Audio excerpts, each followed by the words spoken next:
Stay tuned for that. Now it's time to get the show on the road, Will. Who's first up tonight? First tonight, Dahi, is Moira Sullivan, who is this year's Boston and New England Rose. Moira is 24 and will be starting a Masters in Finance in Trinity this autumn. She's a half-forward for Boston Shamrocks GA ladies football team, who are the reigning champions of New England. Take that, Kerry, and you're All-Ireland. Boston and New England, the first one. Welcome, Moira Sullivan.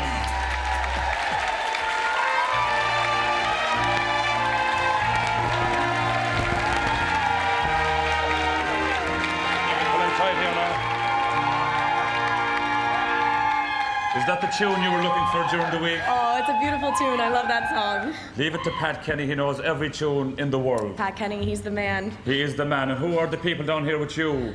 Here with me tonight I have... Keep those, put up the banners, please. It's my mom and my sister who came here all the way from Alaska to cheer me on. And my best friend Erica, who came from Oregon. And my wonderful boyfriend Christophe, who came from France. And some people from my center, last year's Boston Rose. Good crowd and some really big banners.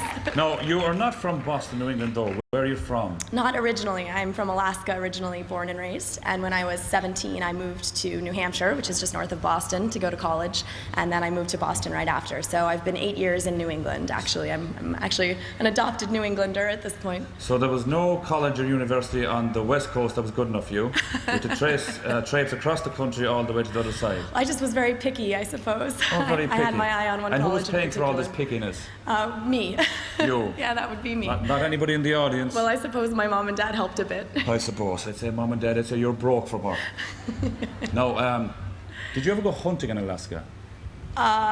Only for bargains. Only for bargains? Oh, yeah. Because I think one of the things about Alaska that I want to do is go either hunting or on the Deadliest Catch boat. Oh, you'd like to do Deadliest Catch? It's a very popular show, actually. I think, Dahi, you're a big fan of the crab fishermen. Yeah, I am, yeah, sure. Would you be a big fan of the ice road truckers as well? No, not at all. No, I'd rather be out at sea than to be on the ice. Yeah, all they do is drive. There's a lot of Alaska reality shows where they don't do very much except just watch people being very cold. Sarah Palin had her own show as well, didn't she? That's right, Sarah Palin's Alaska. It was a very big hit for a while last year. That was very original, wasn't it? It was pretty original. She was hunting herself, and you could always see her perfectly manicured French manicure nails while she was hunting, so that's pretty impressive. And speaking of politics, your own family is in politics? Yes, so my family's very political. My grandfather on my father's side was the mayor of Anchorage, the city I'm from, at the same time that my mother's father was the chair of the Democratic Party in Alaska, and my grandfather on the other side was a Republican. So it was actually very controversial when my parents got married. They were sort of coming from both sides of the aisle, coming together, if you would. Actually made the front page of the paper when it happened. Scandal. It was a scandal. Left and right comes together in Alaska. Maybe the only place that it happens, but it does happen. We have a saying in Alaska, you know, we don't all have to get along, but we do all have to survive the winter. Now, you're very lucky to have a name at all. I am very lucky. I could have just been no name up here on stage. So funnily enough, one person who's not in the audience today is my brother Connor, who I absolutely love and adore. He's in Chicago right now. He had an important engagement this week, actually. He and his wife, Carrie, were expecting a baby. Oh, lovely. And the baby was born on Saturday, a lovely baby girl. And of course, I told them that if it was a girl, they would have to name her Rose, and if it was a boy, they would have to name him Dahi. And what happened? Well, they immediately vetoed Dahi because they said, sure, as he's growing up, that all the classmates will just be slagging him the whole time for having such a name. So. Let's see you. Good luck. You can stay there on your own now. Well, I'll take the show from here, Dahi. So.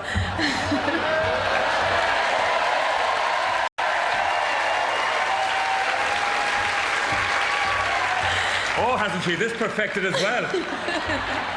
Luckily, it was a girl, so there was no controversy, but actually her name is Adele Grace. She's a beautiful, healthy baby girl, so hi, congratulations to Granny as well in the audience. Yes, to Grandma in the audience.